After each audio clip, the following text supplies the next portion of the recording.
Muy buenas noches a todos, que el Señor les bendiga. Bienvenidos una vez más a este espacio de formación, de capacitación, de estudio, reflexión, análisis y de aportes dentro del ambiente de la teología a los diferentes niveles. Hoy podemos decir que estamos a un nivel medio alto, gracias a que nos acompaña muy gustosamente nuestro hermano y amigo el pastor Jorge Isea desde Maracaibo, perdón, desde Falcón, el estado Falcón en Venezuela, esperando en el Señor que esta sea una noche más de mucho aprendizaje, de mucho provecho para todos, en el que puedan gastarse medio cuaderno tomando notas y apuntes. Y de verdad, bien agradecido a Dios principalmente y a Jorge que ahora agarramos y lo atropellamos con estas cosas. Hace unos días le dije al pastor Diego, nosotros te tiramos a los leones, te metemos en los problemas y tú te enteras como unos 4 o 5 días después. Así que de verdad que es un honor que estés con nosotros, Jorge. Si quieres saludar a los hermanos que ya nos acompañan acá antes de dar las instrucciones. Eh, sí, gracias Héctor, gracias por tus palabras y de igual manera reitero mi alegría de poder compartir una vez más con estos espacios y con esta maravillosa, porque entiendo son varias comunidades las que están involucradas en este esfuerzo apologético. Así que bueno, mi saludo y mi gratitud por el contrario, por el poder estar y compartir este momento con ustedes. Así es, amén. Gracias al Señor porque nos permite estos privilegios y bueno, gracias también a los hermanos que ya se conectaron. Había muchos que estaban esperando desde unos minutos antes. De verdad que eso muestra mucho el interés y el deseo que tienen por continuar capacitándose y creciendo en el Señor. Gracias al hermano Rafael Guedes que está por ahí también apoyándonos un poquito con la parte logística. Obviamente siempre eh, Melvin, el equipo de Razón y Creencia que está a la cabeza de todo este esfuerzo que se hace por transmitir formación teológica de calidad a nuestros hermanos de la comunidad.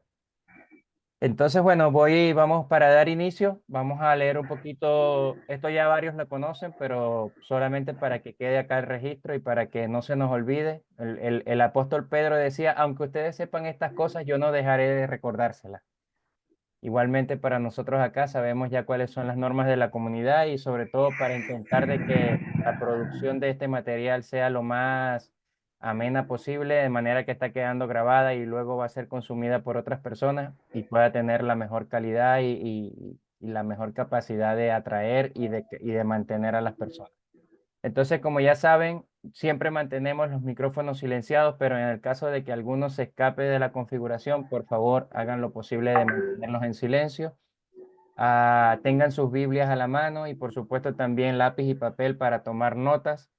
Todas las preguntas que quieran hacer, vamos a dejarlas en este caso para el final de la presentación.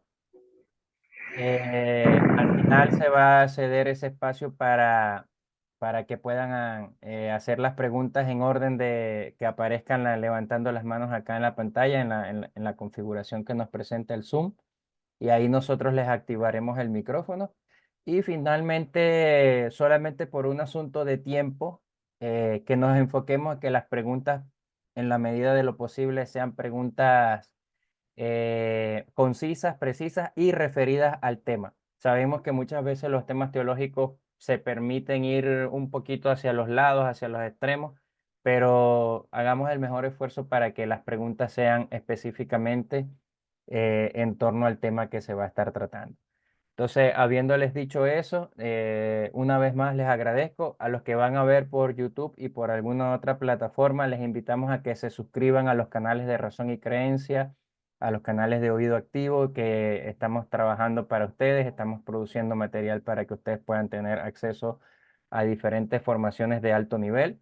Y bueno, además está decirles que ustedes se suscriban, que nos apoyen con sus likes, con sus comentarios y compartiendo el material es como un exceso, pero también no dejamos de recordárselo.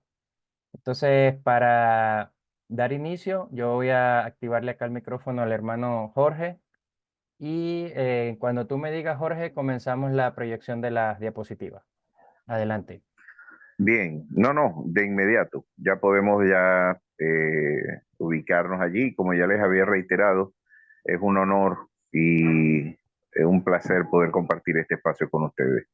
He observado y creo que la línea argumentativa o el interés que de alguna forma traduce este ciclo de conferencias que ustedes han programado, no solamente va orientado a darnos a conocer el conjunto de argumentos que históricamente se han relacionado a las pruebas de la existencia de Dios, sino también a los esfuerzos argumentativos y a los esfuerzos que desde las ciencias formales y particularmente la lógica, como ciencia auxiliar de este tipo de investigaciones, le brinda la investigación apologética.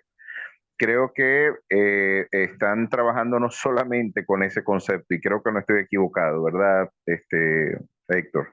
Creo que no solamente estamos poniendo en evidencia ese esfuerzo histórico, sino también las estructuras formales, de velar más o menos cuáles son las estructuras formales de los procesos argumentativos y poner en evidencia que una de las aliadas más extraordinarias que ha tenido el ejercicio apologético a través de 21 siglos de peregrinación, es una absoluta lástima que se haya olvidado esto, la pertinencia y el valor que tiene las investigaciones lógicas para el trabajo apologético, yo creo que es algo que debe retomarse y celebro que ustedes estén adelantando este esfuerzo.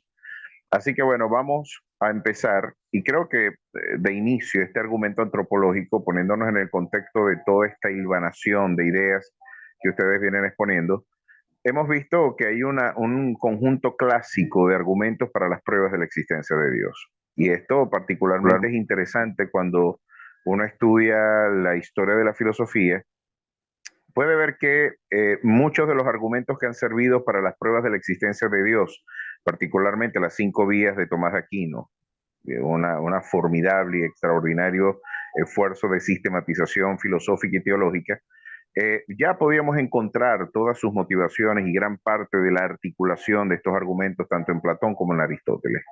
En la metafísica de Aristóteles y gran parte del bosquejo y planteamiento consagrado en la Suma Teológica de Tomás de Aquino, si hacemos un poquito de arqueología, de investigación filosófica, podemos ver que ya en el siglo IV antes de nuestra era, Aristóteles adelantaba con creces pruebas, argumentos cosmológicos que llaman mucho la atención al margen de una revelación o de la revelación especial, en este caso la literatura bíblica. Ya en el caso del pensamiento aristotélico se estaban llegando a conclusiones incontrovertibles de la existencia de Dios. Entre otras cosas, planteado desde la causalidad metafísica, el principio, en este caso de causalidad, y la necesidad de un artífice o de una causa primera que dé razón, un motor primero que dé razón del movimiento. Bueno, estos argumentos han tenido diversas impugnaciones a lo largo de la historia. Y es interesante, cuando yo estudiaba filosofía en la Universidad del Zulia, cuando fui estudiante de filosofía, por supuesto me encontraba en un lugar bastante hostil para mi fe. Yo no vengo de una escuela filosófica que haya estado permeada o nutrida por el pensamiento teológico. Vengo de una escuela más bien neopositivista, de una escuela en donde las investigaciones lógicas, el empirismo lógico y el pensamiento de izquierda también fueron dos de las grandes matrices que estuvieron integrando pues el pensum, ¿no? La realidad académica de nuestra escuela. La mayor parte de nuestros profesores de origen europeo de alguna forma venían ya, habían abrevado en su momento de esta fuente. Y nos encontrábamos en un territorio bastante hostil. Hay universidades de formación católica en donde la filosofía, por supuesto, siempre tendrá una inclinación más tomista y orientada a las investigaciones teológicas, la demostración de la existencia de Dios, pero yo estaba en una escuela de filosofía absolutamente atea y hostil a la cosmovisión cristiana.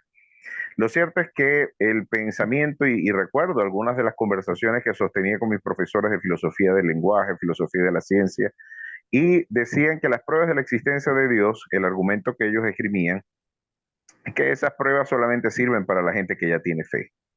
Son pruebas en las que solamente el que cree ya puede suscribirlas. Y me daban una serie de argumentos lógicos para de alguna forma tratar de sustraer valor lógico y valor, por supuesto, filosófico a los argumentos que nosotros históricamente hemos empleado para la articulación y la defensa de la existencia de Dios. Y uno de los argumentos, conversaba en una ocasión, bueno, es evidente que el argumento ontológico de Anselmo se convirtió quizás en uno de los argumentos más débiles. Ese esfuerzo de hacer un salto del orden lógico al orden ontológico, de yo pensar la isla perfecta, debería existir la isla porque en la cualidad de la perfección va inherente la contingencia, más bien la necesidad de su existencia. De alguna manera es un argumento falaz porque estamos atribuyendo a una realidad lógica luego un estatus ontológico, y esto es evidente, no es un argumento convincente y quizás lo presenta como el argumento más débil que nosotros hemos tenido en la historia de la exposición de las pruebas de la existencia de Dios.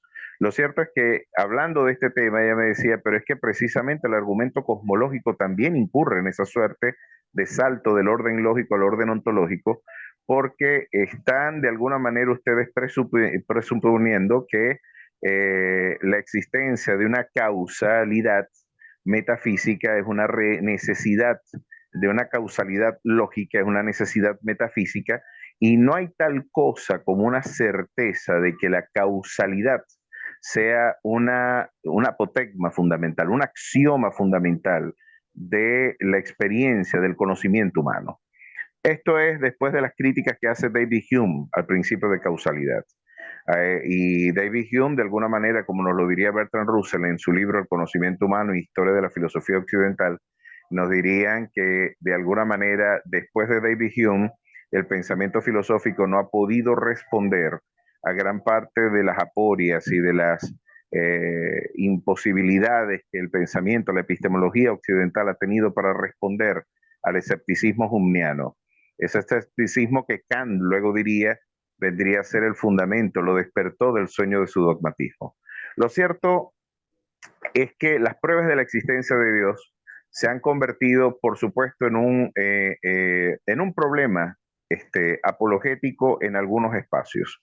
Por esto que ellos mismos afirman. Oye, estamos utilizando planteamientos que de alguna manera no todos podemos suscribir, no podemos concluir de manera indefectible e inexorable que de la armonicidad, sistematicidad del universo se puede concluir la existencia de un artífice, porque eso es un salto del orden lógico al orden ontológico.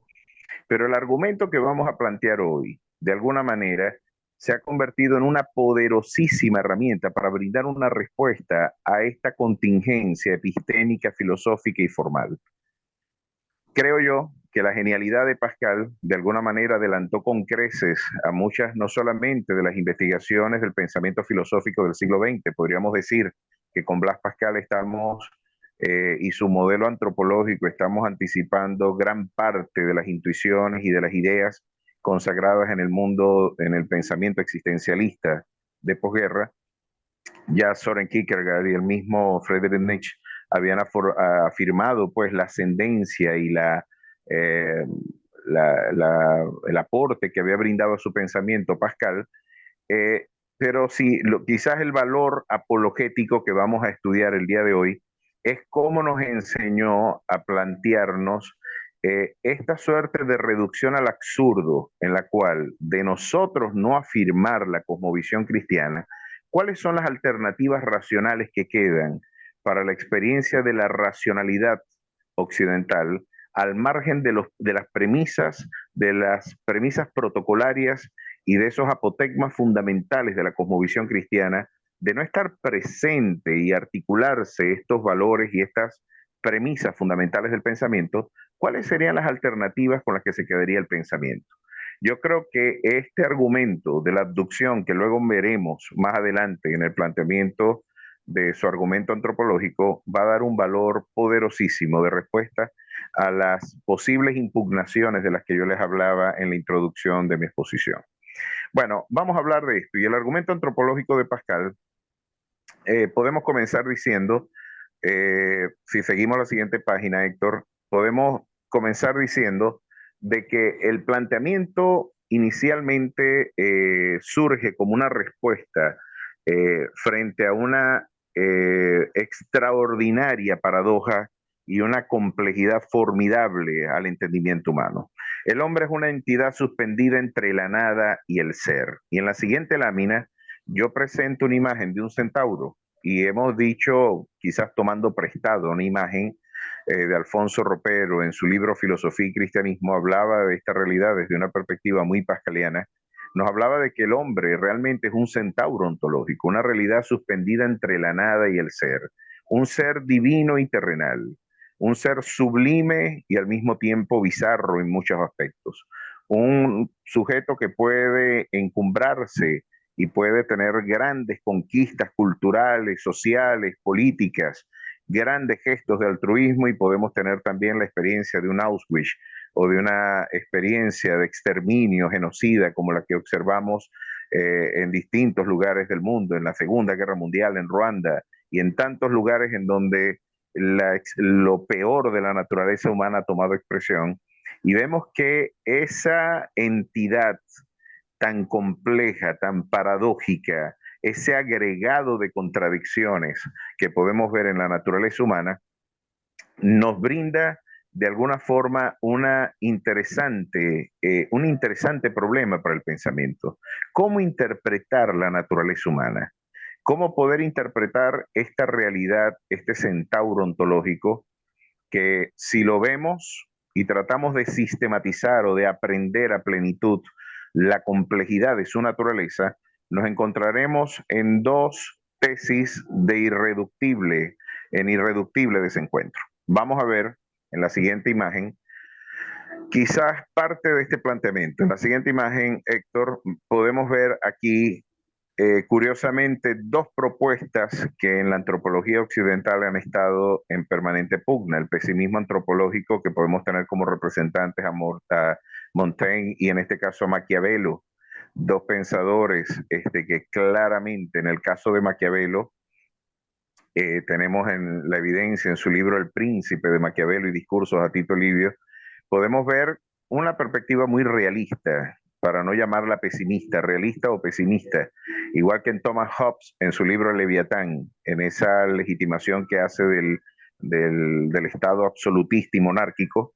De alguna manera Thomas Hobbes nos habla de que el hombre es lobo para el hombre también. El hombre es malo por naturaleza, el hombre es malo por constitución.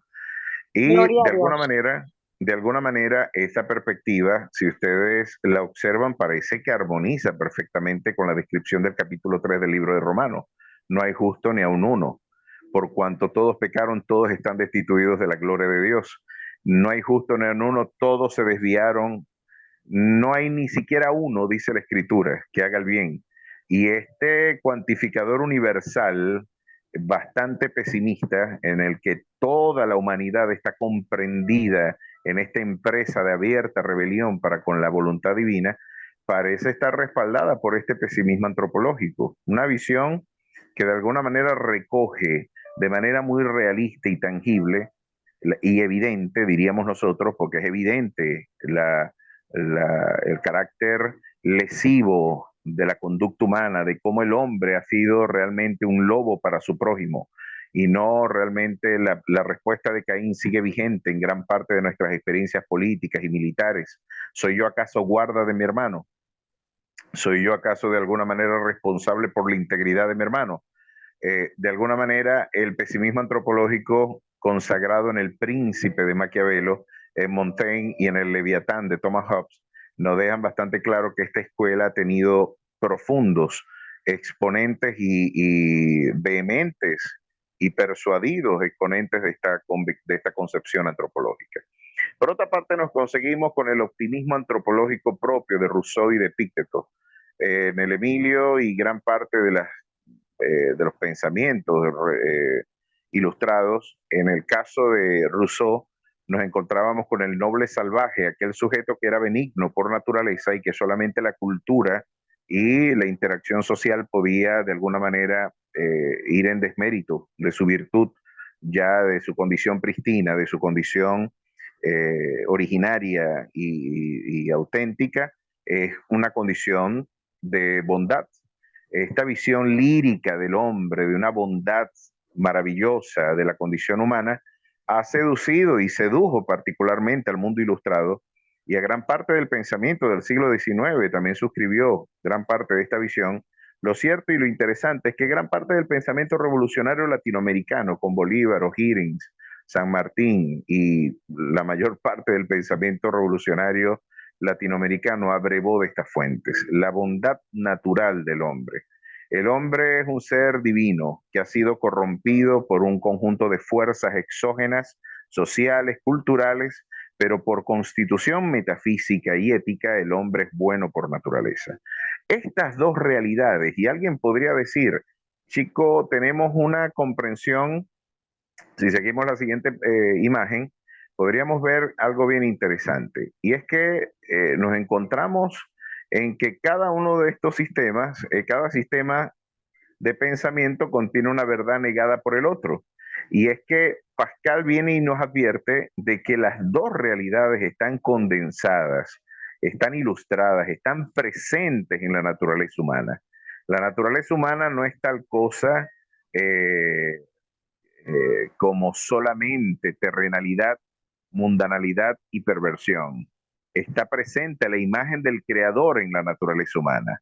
Está presente también esa realidad espiritual sublime, las grandes expresiones de la cultura, las grandes expresiones de la espiritualidad, la posibilidad del hombre de interactuar con su creador, muestran de que realmente en el hombre están conviviendo dos naturalezas en abierta rebelión, en abierta disputa, dos naturalezas que están en irreductible desencuentro. Lo interesante es que de alguna forma con esto, y seguimos adelante, cada uno de estos sistemas contiene una verdad que es negada por el otro. En el caso, por ejemplo, del pesimismo antropológico, se está afirmando la corrupción constitutiva de la condición del hombre, pero se niega la virtud y la potencialidad, benignidad de la condición humana.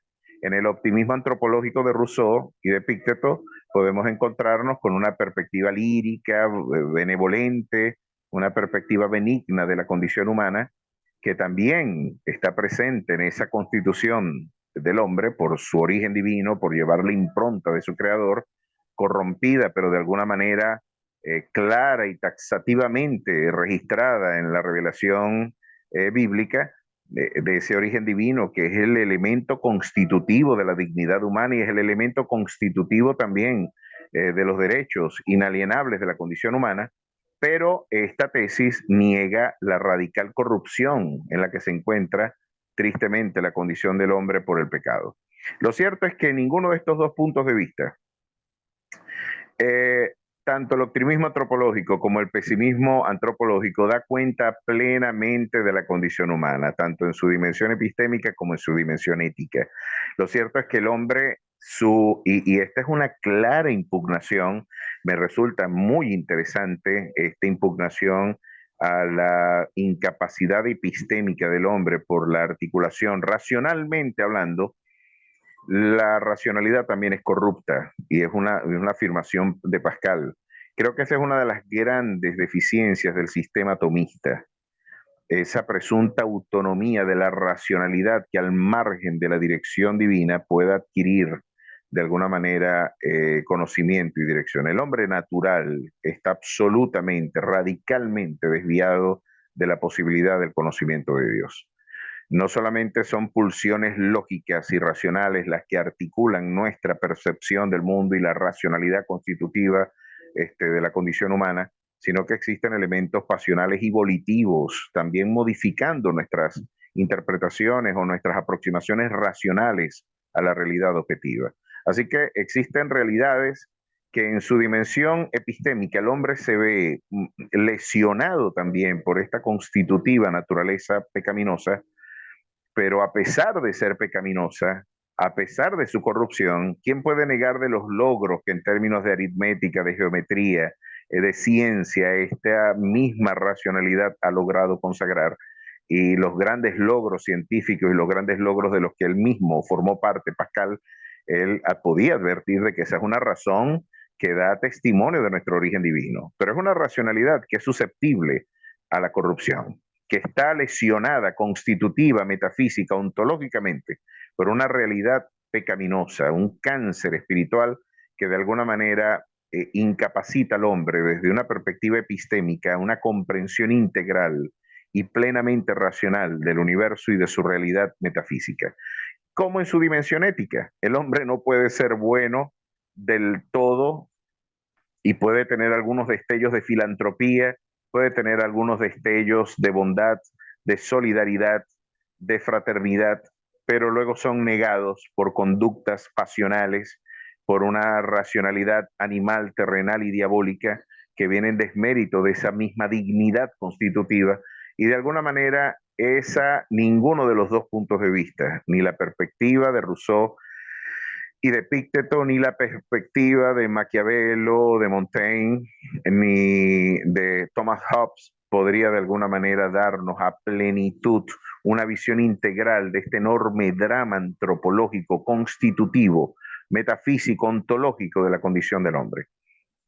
De alguna manera, cada uno de ellos tiene esta incapacidad. Pero veamos ahora la siguiente lámina. Y el argumento ahora toma un cariz apologético, es porque de alguna forma Pascal viene a recordarnos, es el Evangelio la que revela la auténtica naturaleza del hombre. Y yo he agregado allí el dualismo antropológico paulino como la evidencia exegética que Pascal emplearía en este caso como eh, proposición fundamental de su planteamiento. Nos viene a decir lo interesante del argumento antropológico es que solamente desde la perspectiva de la fe, solamente desde las referencias consagradas en la revelación sobrenatural de la creación, de la caída y de la redención, es que podemos lograr entender a plenitud este complejo entramado ontológico que es la condición humana. No podremos de alguna manera comprender este centauro ontológico, esta realidad paradójica, contradictoria. Richard Rorty, el célebre filósofo neopragmático americano, hablaba de la condición humana como un agregado de contradicciones. Jean-Paul Sartre hablaba de alguna forma en la necesidad de contradecirse como una evidencia de desarrollo personal. De alguna manera, el hombre es una entidad que si somos honestos, es un misterio para sí mismo. El hombre es un misterio para sí mismo. Una condición que de alguna manera se hace ininteligible plenamente la complejidad de su constitución, y Pascal viene ahora plantea para que frente a este formidable desafío antropológico y ontológico, pues la respuesta frente a este complejo escenario nos la brinda el Evangelio. ¿Por qué? Porque el Evangelio brinda precisamente la interpretación que de alguna manera viene a satisfacer estas dos realidades en desencuentro, de irreductible desencuentro. Sigamos a la siguiente lámina y fíjate lo que nos encontramos acá. Nos encontramos de que no hay que atribuir predicados contradictorios al mismo sujeto o pensar que son predicados que contradicen la naturaleza humana o como si fueran dos realidades que no puedan convivir ontológica y metafísicamente en una misma instancia o entidad espiritual. No hay que atribuir predicados contradictorios al mismo sujeto, nos recordaba Pascal. Los humanos tienen una doble naturaleza de un tipo no propuesta por el planteamiento o por el pensamiento filosófico. Este dualismo antropológico que ustedes pueden ver plenamente consagrado en el capítulo 7 del libro de los Romanos, cuando el apóstol Pablo hablaba de miserable de mí, ¿verdad? ¿Quién me librará de este cuerpo de muerte? Porque el querer hacer el bien está, pero no el poder hacerlo. Yo tengo un aguijón en mi carne, una contingencia más bien, una realidad que indefectible, inexorablemente me lleva a la incapacidad del cumplimiento del precepto divino, de satisfacer la justicia divina, de vivir una vida en armonía con la dimensión preceptiva y normativa de mi fe, y una vida articulada y enderezada por esos principios en mi conducta ética y práctica. No puedo vivir de manera plena esa experiencia y de alguna manera puedo ver que hay dos naturalezas en pugna en mi propia constitución metafísica. Es lo que de alguna manera la antropología paulina en el capítulo 7 de Romano nos lega, y es el argumento que ahora viene a introducir Pascal como respuesta frente a estas dos escuelas en abierta e irreductible contradicción. Ninguno de los dos puntos de vista, ni el optimismo antropológico ni el pesimismo antropológico, cuenta plenamente de la condición humana tanto en su dimensión epistémica como ética. Eso era lo que nos había dicho. Pero no hay que atribuir predicados contradictorios. Lo que sucede es que desde el entendimiento natural, desde la autónoma razón, desde esa deidad epistémica que luego se convertiría en la racionalidad post-cartesiana, desde ese cogito cartesiano no podemos advertir de manera plena estas dos naturalezas que están en abierta contradicción en nuestra constitución metafísica. Veamos entonces qué nos viene a plantear Pascal como respuesta y como un argumento formidable para dar razón de nuestra esperanza y de nuestra fe.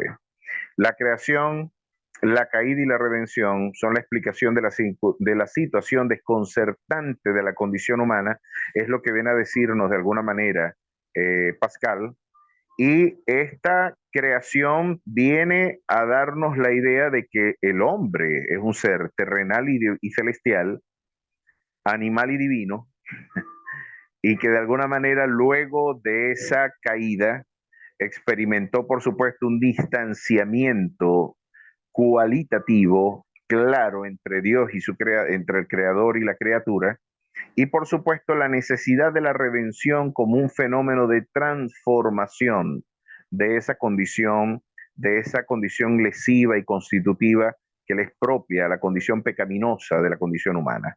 Es decir, tenemos en el planteamiento, en la narrativa, en el bosquejo antropológico y en el bosquejo de salvación cristiana, la única respuesta que puede dar una concluyente orientación a la incapacidad de la autonomía racional del hombre en interpretar la naturaleza humana. Y con esto entonces Pascal nos está diciendo, no existe otra forma de entender quizás, y nos da la posibilidad, es interesante cómo la probabilidad viene a ser empleada aquí como un ardid retórico y como un ardid lógico también, porque el concepto que luego él empleará en términos lógicos, más que ser un planteamiento deductivo o de donde se parten de premisas generales a conclusiones que indefectible e inexorablemente están consagradas o contenidas en sus premisas iniciales, ¿verdad? Si son verdaderas sus premisas, tendrán que ser indefectiblemente verdaderas sus conclusiones. Ese era el planteamiento argumentativo y deductivo del planteamiento cartesiano. O ni siquiera es un argumento inductivo que parte de la evidencia particular del dato empírico y se eleva a premisas universales comprensivas que de alguna manera generalizaciones que pretenden interpretar las pautas regulares del comportamiento fenomenológico. Es el planteamiento inductivo y que inspiró gran parte de las escuelas empiristas. Con Pascal estamos ante un proyecto de abducción en donde la posibilidad viene a ser la posibilidad y quizás la interpretación más racional es la que viene a plantearse como alternativa lógica frente a esta controversial e irreductible desencuentro histórico de estas dos perspectivas antropológicas. ¿Qué es lo que nos viene a decir ahora? Sigamos a la siguiente imagen. Esto es interesantísimo. Los tres presupuestos del argumento de Pascal es que el carácter dual de la naturaleza humana es intelectualmente convincente. ¿Quién puede negar que el hombre no es un centauro ontológico? Hasta los mismos detractores del cristianismo pueden ver que el hombre es un agregado de contradicciones. Podemos ver gestos de bondad aún en Hitler. Podemos ver gestos de bondad aún en los líderes totalitarios, en Idi Amin, y no voy a decir algunos nombres para no meterme en problemas. Pueden haber algunos gestos de ternura con su familia, con sus hijos, con algunas otras personas, hasta con animales. Pues no podemos negar que hay presentes algunos elementos de bondad inherentes al alma o a la constitución del hombre. Sin embargo, negar la malignidad y el carácter lesivo de su conducta mucho menos podremos negarlo. La historia está llena de genocidas, la historia está llena de homicidios, la historia está llena de mentiras, de adulterios. La historia y la vida del hombre es un agregado vergonzoso de contradicciones, de pasiones vergonzosas que han tristemente enhebrado el devenir histórico de la experiencia humana, y podemos de alguna manera ver que claramente el carácter dual de la naturaleza humana es intelectualmente convincente. Que la condición humana necesita ser explicada, por supuesto. ¿Cómo podemos entender esta paradoja? ¿Cómo podemos entender este ser que está, esta entidad que está suspendida entre el ser y la nada? Una visión sugerentísima esta de la entidad suspendida entre el ser y la nada, que vendría a ser seguramente una de las motivaciones primordiales del pensamiento de Kierkegaard y posteriormente del pensamiento post-heideggeriano. Este ser que está en construcción y que está como una entidad en, en ese limbo metafísico. Interesantísima la aproximación que nos brinda Pascal de la condición humana y que adelantó con creces, sin duda alguna, a muchas de las investigaciones de posguerra en el pensamiento filosófico. Esa condición humana necesita ser interpretada. Y ahora, que la clave hermenéutica para la interpretación de esa condición humana es precisamente nuestra cosmovisión cristiana. Es imposible conocer al hombre al margen de la revelación divina. Es imposible, y quizás con este argumento antropológico, Pascal nos viene a decir que la clave hermenéutica de la doctrina de la imagen de Dios en el hombre y de la doctrina de la caída. Tanto nuestra terrenalidad y nuestra animalidad como nuestro carácter espiritual y sublime espiritual encuentran una respuesta plena, integral y sistemática en la visión y en la cosmovisión consagrada en el Evangelio. Pues tanto la caída como su creación dan razón de este enorme y formidable problema que es la naturaleza humana. El hombre tiene un origen divino, es un centauro ontológico. ¿Y cómo podemos explicar eso en términos de una metafísica o de un planteamiento distinto al cristianismo? Pues para Pascal vemos que los argumentos serían muy deficientes de no poder consagrar en, en una visión integral del mundo ambas realidades de la naturaleza humana, pues la única experiencia que puede brindar en términos aún de religión comparada, una interpretación plena de la condición del hombre en su terrenalidad y en su espiritualidad, nos la brinda la doctrina de la creación y de la caída. Interesante, el argumento de Pascal sigue de esta manera. Sigamos entonces con la siguiente lámina. Y veamos, estos son los tres presupuestos de su argumento, ya pudimos verlo. Mírate a ti mismo y encuentra las evidencias de estas dos naturalezas. Vamos a encontrar con una sencilla observación de nuestra interioridad una evidencia de que estas dos naturalezas están presentes. El dualismo antropológico paulino lo deja bastante claro. El capítulo 7 del libro de los Romanos nos dejó bastante en claro el enorme drama que afrontaba el apóstol al encontrarse en la incapacidad constitutiva de su naturaleza pecaminosa en satisfacer las demandas divinas, y por supuesto había un deseo de poder honrar la justicia divina, pero una incapacidad constitutiva. Pascal decía que esta evidencia era incontrovertible. ¿Y cómo entonces eh, vamos a resolverlo? Continuemos y veamos acá, porque quiero llegar al punto donde la lógica cobra relevancia. Eh, para comprenderse, el hombre debe verse a sí mismo en un marco teológico, y este es el valor apologético de este argumento. El valor apologético es plantear nuestra cosmovisión y antropología como una única respuesta o como la respuesta más convincente, porque no la está presentando con digamos, con el carácter de inexorabilidad que está presente en el argumento deductivo cartesiano. Todos los hombres son mortales. Sócrates es hombre, por lo tanto Sócrates es mortal. Indefectible e inexorablemente la conclusión viene seguida de sus premisas. El argumento que plantea Pascal viene a enriquecer nuestro acervo apologético, es porque no nos está dando un planteamiento deductivo ni inductivo, nos está planteando como la propuesta más racional dentro de este entramado misterio, este complejo misterio de la naturaleza humana, la respuesta apologética viene es que nuestra concepción de la fe viene a ser la respuesta más plausible, más racional, la que podría sistematizar de manera plena las enormes contradicciones que son inherentes a la constitución metafísica y ontológica del hombre. Y con esto lo que le está diciendo al mundo es que ustedes no podrán entender su propia constitución si no es desde las perspectivas propias de la fe. Ahí es donde está el valor apologético de este argumento. Para comprenderse, el hombre debe verse a sí mismo en un marco teológico. Y ahí es donde está el valor de la reivindicación del pensamiento teológico por encima de la razón autónoma, que era, por ejemplo, el dogma del cartesianismo y del racionalismo europeo, y por supuesto la experiencia y el dato empírico en el caso del empirismo británico e inglés.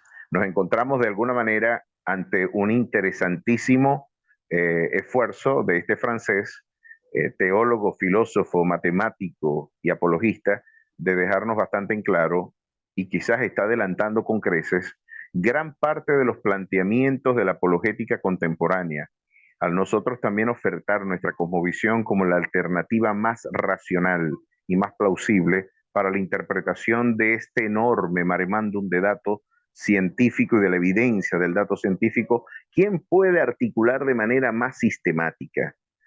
Si buscamos un concepto de teoría, por ejemplo, concepto de teoría, Paul Henry Boyer nos brinda una interesante definición. La teoría es toda construcción especulativa tendente a la sistematización del dato científico.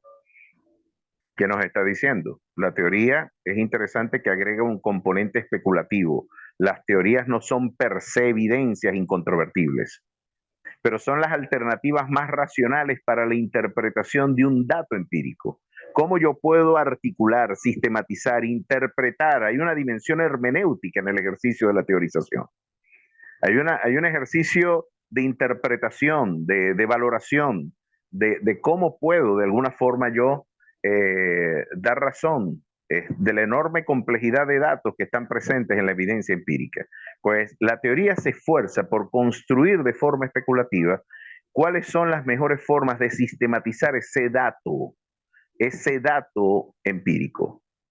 En el caso de la teorización científica, pues de alguna manera lo que nos está diciendo Pascal es que la única forma quizás de brindar una respuesta plausible, racional, al formidable y complejo entramado de contradicciones que es la naturaleza humana, solamente lo podemos hacer desde la clave hermenéutica de la cosmovisión cristiana. Al margen de esa revelación, no existiría una articulación sistemática de ese complejo misterio. Veamos entonces un dato interesantísimo, y me encanta esta expresión de Chesterton: todo el secreto del teísmo es este: el hombre puede entenderlo todo con la ayuda de lo que no entiende. Y es interesante porque está traduciendo en clave. Chesterton era un sujeto muy perspicaz y con una aguda percepción de las sutilezas argumentativas. Lo que nos está diciendo Chesterton es que de alguna manera es sobre la evidencia sobrenatural de la revelación del teísmo es que podemos entender lo que de alguna manera no podíamos entender, solamente desde el dato revelado, solamente parándonos desde la evidencia que el teísmo nos brinda como cosmovisión y como manera integral de interpretar el universo. Solamente es que podemos entender, y me parece fascinante este juego de palabras. Todo el secreto del teísmo es este: el hombre puede entender todo con la ayuda de lo que no entiende, es decir, el misterio. El misterio de Dios viene a ser, como diría C.S. Lewis en una ocasión en el Club Socrático de la Universidad de Oxford. Le preguntaban: yo creo en la luz, yo creo en el cristianismo como creo en la luz del sol. No solamente porque lo veo, sino porque a través de esa luz yo veo todo lo demás. Es decir, desde el misterio de la fe es que puede entenderse el misterio de la condición humana.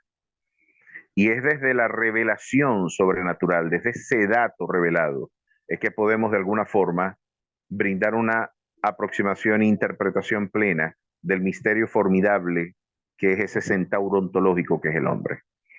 Bueno, desde lo que no se entiende, puedo entender el dato de la complejidad del centauro ontológico que es el hombre. Miren qué interesante. Sigamos a la siguiente lámina y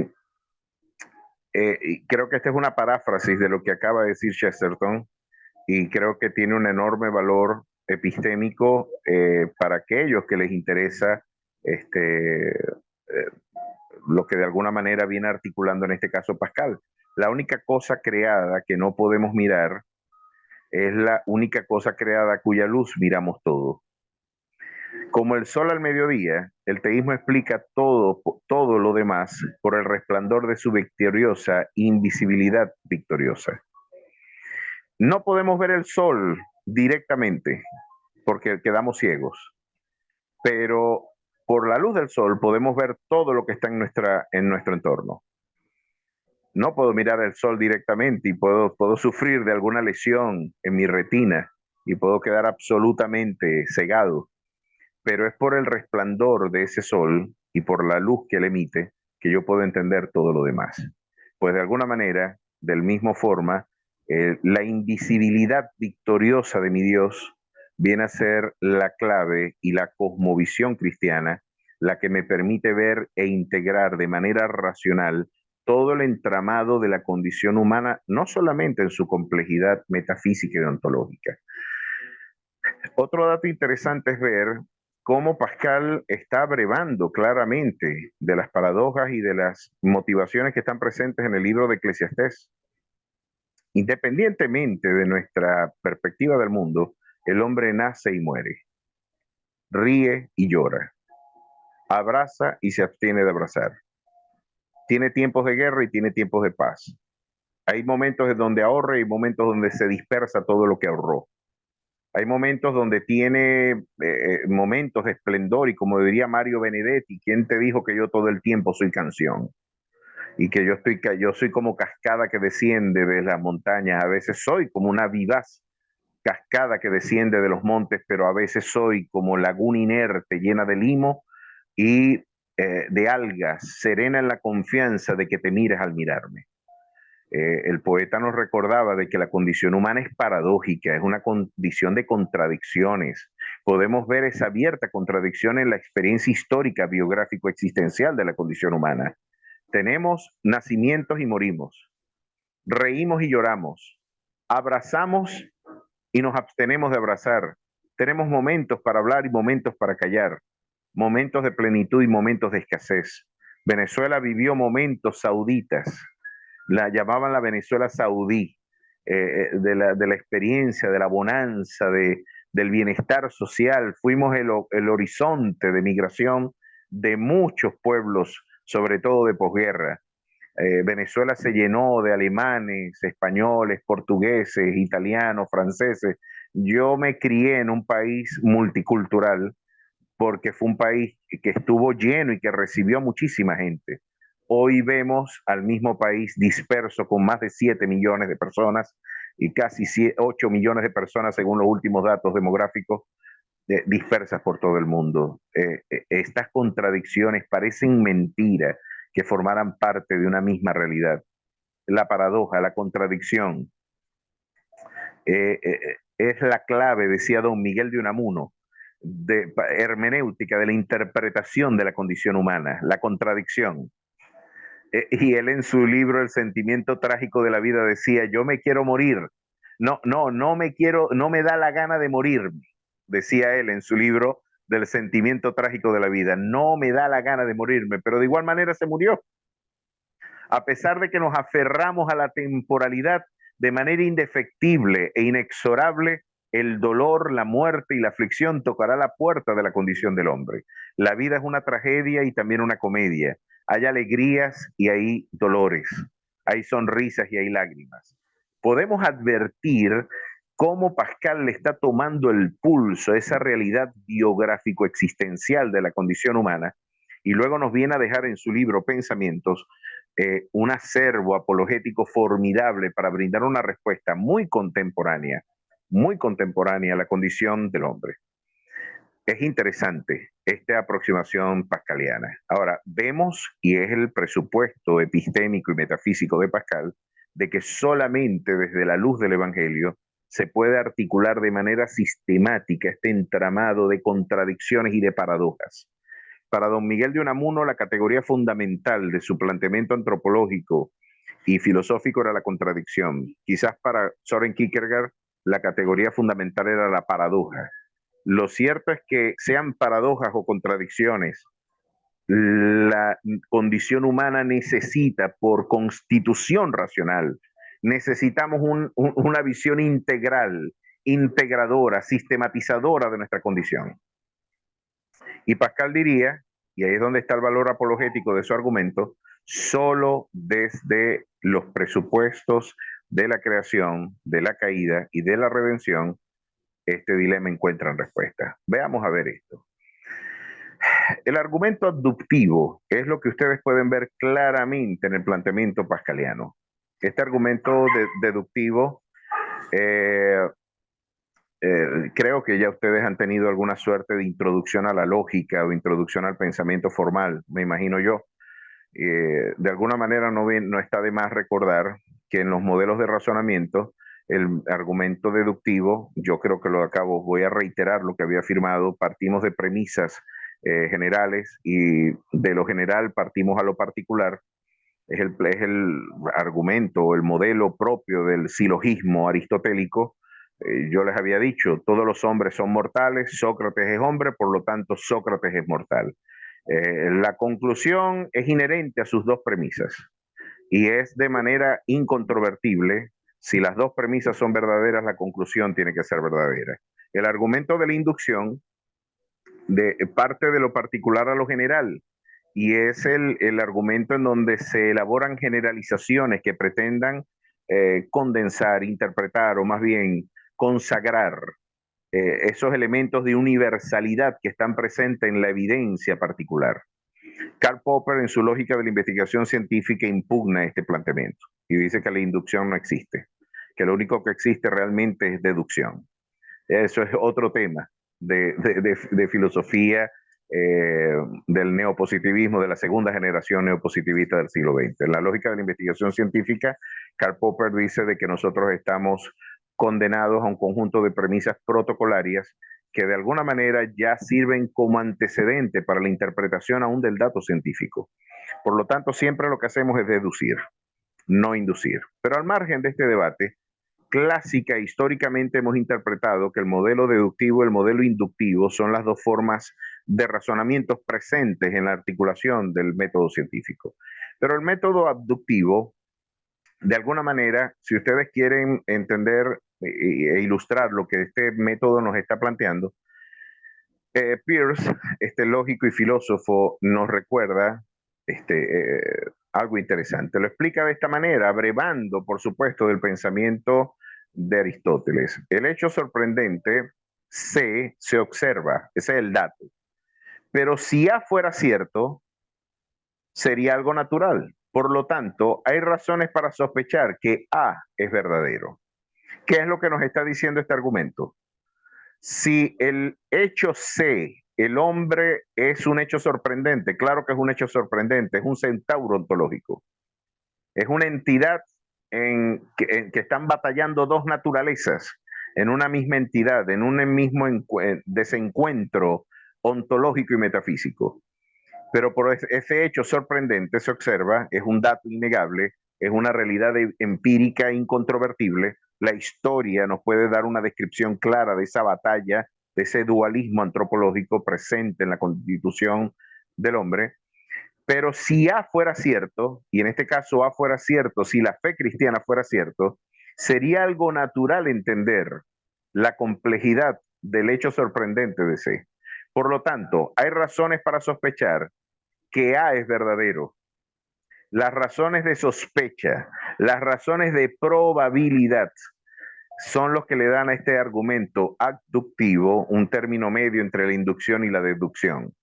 Me gustaría plantearlo así, sin embargo, por razones didácticas lo planteo en estos términos.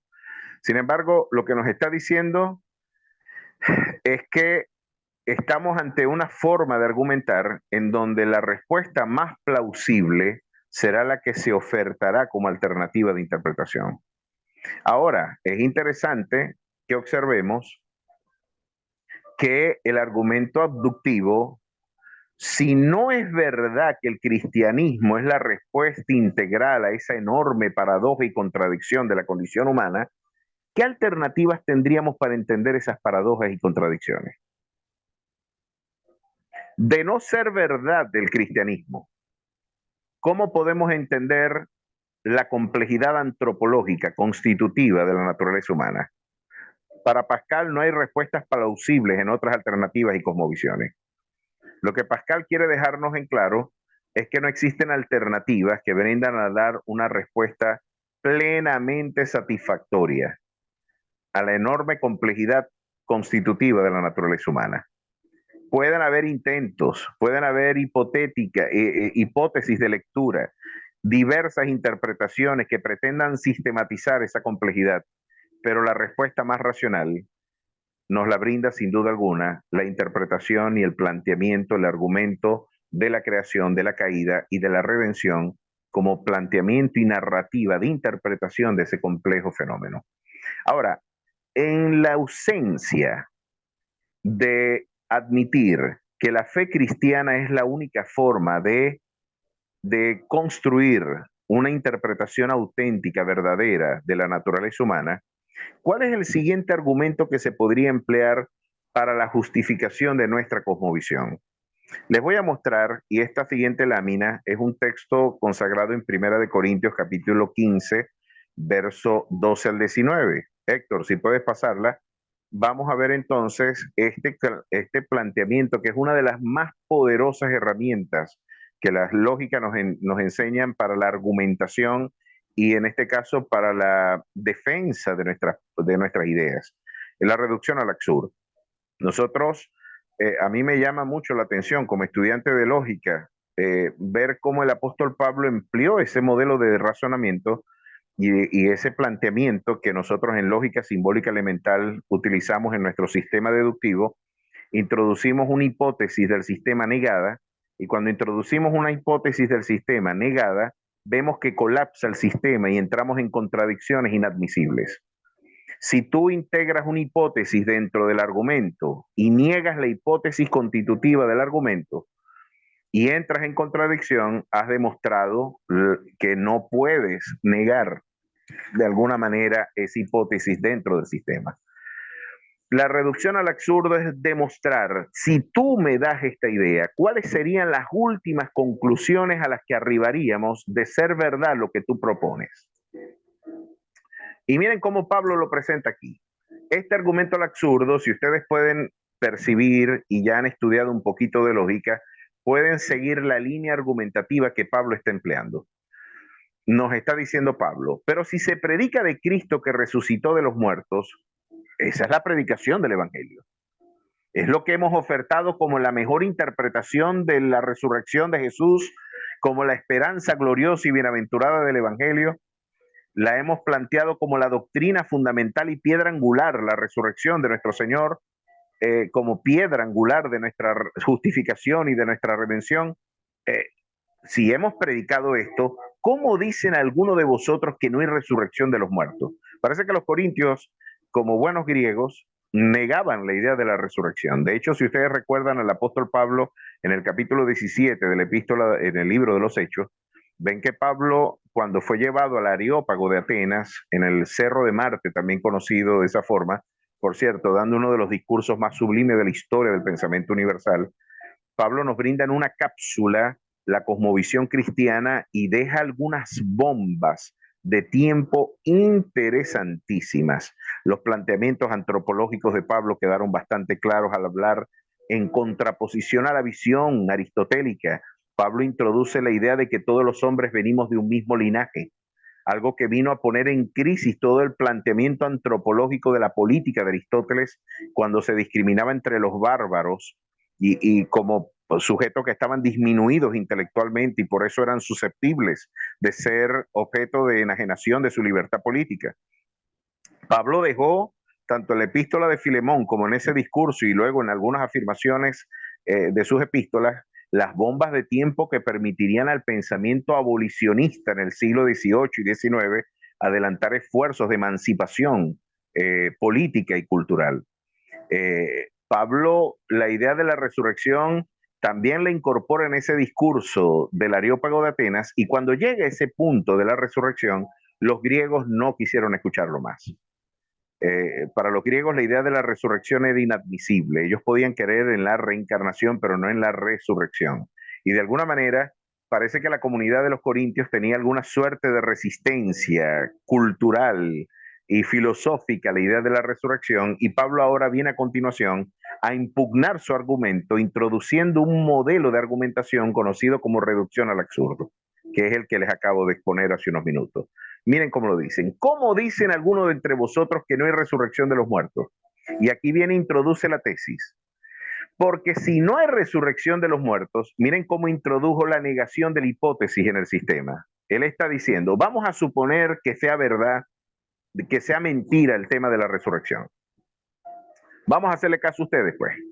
Vamos a suponer que el hombre tiene un origen natural, de que es el agregado de fuerzas aleatorias y no es el otra cosa que el desarrollo dialéctico de la materia en su evolución histórica.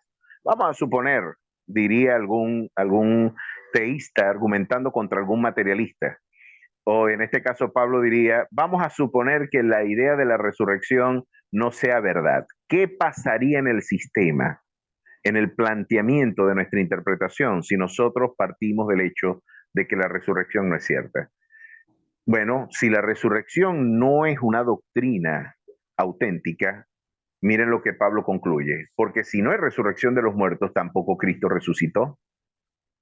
Y si Cristo no resucitó, miren la concatenación de implicaciones que emplea. Hay un conjunto de transitividades implicativas allí involucradas en este argumento. Esto es fascinante desde un punto de vista formal y lógico. Y si Cristo no resucitó, vana es entonces nuestra predicación, vana es también vuestra fe. Y somos hallados falsos testigos de Dios. Esta es otra implicación de negar la resurrección, porque hemos testificado de Dios que Él resucitó a Cristo, al cual no resucitó, porque si fuera verdad que la resurrección no existe, yo soy un falso profeta, soy un falso maestro, y tengo a Dios en contra porque estoy enseñando algo contrario a lo que Él ha enseñado. Y de ser verdad la negación de la resurrección, miren qué otras implicaciones tendría. Si en verdad los muertos no resucitan, porque si los muertos no resucitan, tampoco Cristo resucitó, y si Cristo no resucitó, vuestra fe es vana, aún estáis en vuestros pecados, entonces también los que durmieron en Cristo perecieron. Si en esta vida solamente esperamos en Cristo, somos los más dignos de conmiseración de todos los hombres. Porque si fuera verdad la negación de nuestra doctrina, las implicaciones son formidables dentro del sistema. Explota el sistema. Estamos en nuestros pecados, somos hallados falsos maestros y profetas, somos los más dignos de conmiseración del mundo porque estamos predicando de un Mesías que no resucitó. Estamos predicando que resucitó y realmente no resucitó, y somos hallados mentirosos delante de Dios. El argumento de reducción al absurdo lo que viene a demostrar es que cuando tú niegas una hipótesis, el sistema colapsa. Lo interesante es que Pascal viene a utilizar algo interesantísimo en su modelo de argumentación apologética, y es que además de la abducción como criterio metodológico para la exposición de sus ideas, les estoy planteando el cristianismo y la cosmovisión cristiana, la visión antropológica consagrada en el Evangelio, como la clave hermenéutica más eficiente para interpretar la enorme complejidad constitutiva del hombre. De no ser verdad el cristianismo, ¿qué otra alternativa ustedes me podrían ofertar? Veamos qué sucede si introducimos una negación de estas hipótesis. ¿Qué alternativas me das tú?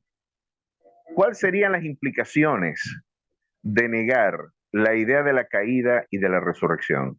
Pues es interesante cómo tanto el argumento de la abducción como la reducción al absurdo, como criterio metodológico para exponer la inconsistencia de nuestros interlocutores, fueron las dos herramientas más poderosas empleadas en este argumento antropológico de Pascal. Ustedes pueden llevar esa pista y es interesante explorarlo, ejercitarlo, estudiarlo y evidenciar y dejar en claro cuáles fueron los criterios formales que estaban detrás de este argumento. Les reitero, no es el argumento clásico deductivo ni inductivo que le era propio a la investigación aristotélica. Estamos ante un planteamiento de abducción en donde lo que se nos presenta es la mejor alternativa racional frente al enorme misterio de la condición humana. Si el cristianismo no es verdadero, ¿dónde queda la racionalidad del hombre? Es la misma racionalidad que Francis Schaeffer luego suscribiría cuando diría, estamos al final de la era cristiana, estamos en el mundo post-cristiano, por lo tanto estamos en el fin de la civilización.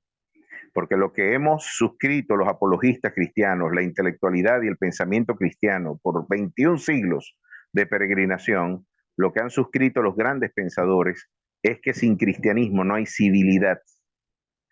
Sin cristianismo no existe racionalidad. Y de alguna forma yo suscribo esa tesis y concluyo de que la fe es la razón de Dios revelada a la sin razón del hombre. No hay forma de poder integrar un pensamiento racional al margen de la cosmovisión cristiana. Es más, los grandes teóricos que impugnaron las pruebas de la existencia de Dios, de ser verdad que el argumento de la causalidad y el argumento cosmológico, vamos a imaginarnos este planteamiento y vamos a utilizar el argumento de reducción al absurdo, de ser verdad que no existen principios regulares que gobiernen la conducta de los fenómenos, de que no existen relaciones de necesidad, de constancia, de causalidad entre las diversas entidades del universo, algo que de alguna manera impugnó David Hume. Ellos decían que el argumento cosmológico está incurriendo en una falacia porque da un salto del orden lógico al orden ontológico. Pues, ¿cuáles son las alternativas que usted nos dejan? Porque de negar la existencia de Dios, de negar la racionalidad del argumento, de la evidencia cosmológica, pues el hombre, la única conclusión a la que llegó fue a un escepticismo solipsista radical, en donde ni siquiera el yo y la conciencia pueden tener evidencia de su existencia. Para poner esto en términos más sencillos, negando a Dios, terminaron negando el conocimiento mismo, negando la posibilidad racional de poder encontrarse con Dios. El empirismo en su radicalidad derivó en una suerte de solipsismo, y no podemos decir algo distinto del pensamiento post-kantiano y las enormes aporias en las que se encuentra el pensamiento filosófico contemporáneo. Ya Leibniz y el mismo Gadamer y gran parte de los planteamientos post-heideggerianos hoy nos han advertido que estamos en un cautiverio preconceptual. Desde la muerte de Dios de Nietzsche a la muerte del hombre post-Foucaultiano, nos encontramos ante una enorme reducción al absurdo. Negaste a Dios, pues terminaste destruyendo tu propia identidad. Negando a Dios, terminas negándote a ti mismo. Y la reducción al absurdo como argumento viene a ser una de las más formidables herramientas, una de las más extraordinarias herramientas, perdón, que podemos nosotros disponer para nuestro ejercicio de interlocución, de debate y de, por supuesto, de confrontación de ideas. El que emplea bien estos argumentos de alguna manera tendrá claras ventajas en cualquier esfuerzo de sistematización y debate de las ideas. Con esto concluye Pascal algo interesante y fue la apuesta de Pascal. La apuesta de Pascal, siguiendo el modelo de abducción, nos viene a brindar una interesantísima propuesta en su libro Pensamiento, y toda la antropología de Pascal y su apologética va orientada a defender al cristianismo como la única respuesta concluyente frente al drama de la contingencia histórica del hombre. Si Dios no existe, nada pierde uno en creer en Él. Mientras que si Dios existe, lo perdería todo por creer, por no creer. Fíjense lo que está diciendo Pascal. Supongamos que yo estoy equivocado y todo esto del cristianismo es una estupidez y esto es una mentira esto no es verdad, no hay infierno, como diría Bertrand Russell en su libro ¿Por qué no soy cristiano? Y en algunos de los ensayos de religión, Bertrand Russell decía, yo no me voy ni para el cielo ni para el infierno, lo único que me espera, decía el fundador del Círculo de Viena y uno de los grandes exponentes del neopositivismo del siglo XX, en su libro El conocimiento humano, una brillante obra de epistemología, pero lamentable la incapacidad para los debates propios de la espiritualidad. En su libro ¿Por qué no soy cristiano? Y en sus diversos ensayos de espiritualidad, dijo, ni el cielo ni el infierno me esperan. A mí lo único que me espera es un lugar donde me van a comer los gusanos. Eso es lo único que me espera a mí. Podredumbre, corrupción y muerte. No va a haber conciencia, no va a haber nada. Esa es la fe del ateo. La tumba, como diría Martin Heidegger, tú eres el ser para la muerte. Por cierto, que muchos han impugnado a ese Heidegger tan querido por algunos filósofos cristianos, ¿eh? Por cierto, participante del partido nazi y gran parte de lo peor de la cultura postestructuralista de la que abrevó el pensamiento contemporáneo se le debe a algunos de los planteamientos post-heideggerianos. Yo creo que hay muchos filósofos cristianos que deberían reconsiderar el amor y el romance que sostienen con este sujeto. No podemos negar el aporte que en términos epistemológicos, antropológicos y aún metafísicos fue una bisagra, un punto de inflexión, sin duda, en la historia del pensamiento occidental. Pero no creo que para bien. De alguna manera, más allá de esta valoración, creo que de alguna manera Pascal lo que le está diciendo a la gente es algo interesante. Si mi fe no es verdad y yo creo en Dios, no va a pasar nada si yo me muero, porque lo único que me va a esperar es eso que ustedes dicen que me espera, la tumba. Si yo afirmo el cristianismo y estoy equivocado, no voy a sufrir mayor perjuicio que el que todo el mundo sufre, morir.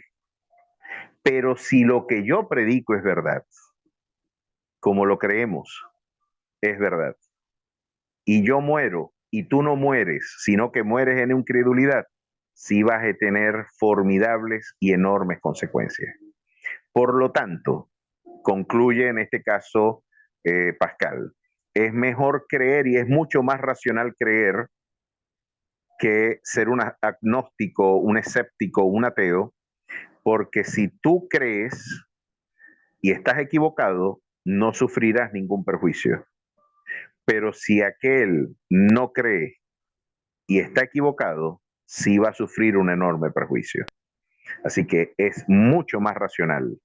Podemos concluir de manera abductiva que es mucho más racional aferrarse a la idea de Dios que negarse a ella. Tenemos más problemas en entender la condición del hombre y su desarrollo histórico y su interpretación biográfico existencial si no es, tenemos más problemas al no suscribir la cosmovisión cristiana que de alguna manera no suscribiéndola.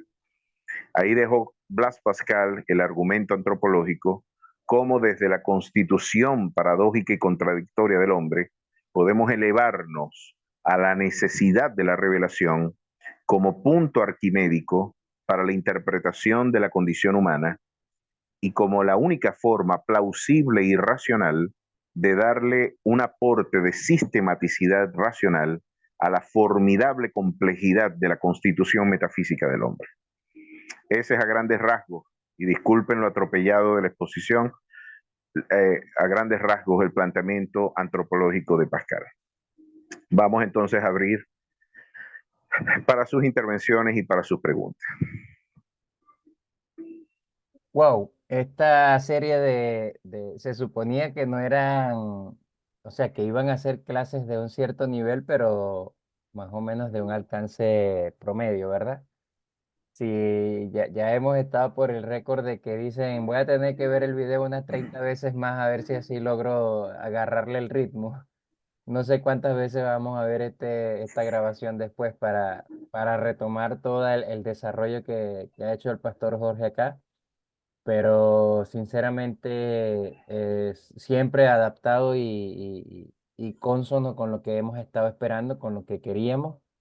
y obviamente nos va a demandar un poquito más a cada uno de nosotros de poder crecer y conseguir nuevos recursos para tomar la línea de la argumentación y de ese desarrollo, pero yo creo que siempre va a ser con la bendición de que nos va a dar provecho y utilidad, ¿no? En nuestra vida Amén. de fe y en nuestro quehacer apologético.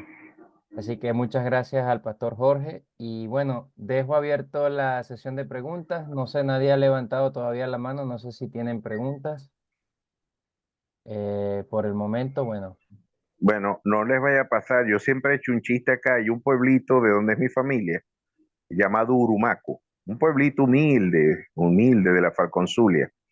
Y tú sabes que para principios del siglo XX, antes del Concilio Vaticano II, las misas se daban en latín. Mm. Y llegaba una viejita allá al pueblo y después de escuchar al cura, llegaba diciendo, ese cura sabe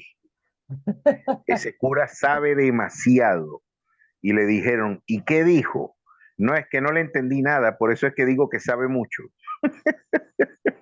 Y no sabe la señora que la estaban era estafando.